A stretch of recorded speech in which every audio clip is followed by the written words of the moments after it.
Para korban yang selamat dari kecelakaan maut antara bus ALS dengan mobil tangki di Kabupaten Muratara bakal dirujuk ke Rumah Sakit Bayangkara Muhammad Hasan Palembang guna penanganan medis yang lebih intensif.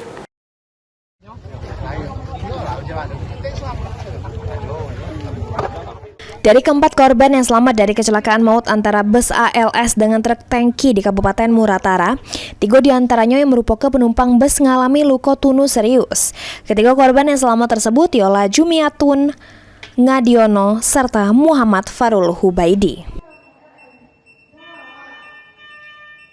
Kepala Rumah Sakit Bayangkara Kombes Pol Dr. Budi Susanto menyebut ketiga korban selamat yang dirawat di Rumah Sakit Umum Daerah Rupit Muratara bakal dirujuk ke Rumah Sakit Bayangkara Muhammad Hasan Palembang guna penanganan medis yang lebih intensif. Pasien memerlukan perawatan dan pengobatan yang lebih invasif lagi, lebih lanjut. Sementara insya Allah untuk Rumah Sakit Bayangkara kita siap untuk menjadi rumah sakit rujukan.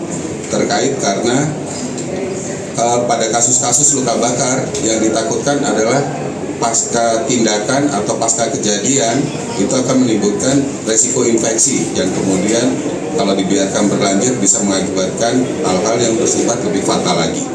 Sementara itu, si korban selamat yang merupakan kena bus ALS tidak dirujuk karena cuma mengalami luka lecet pada kaki kanan sama tangan kiri, sehingga tidak perlu dilakukan perawatan yang intensif.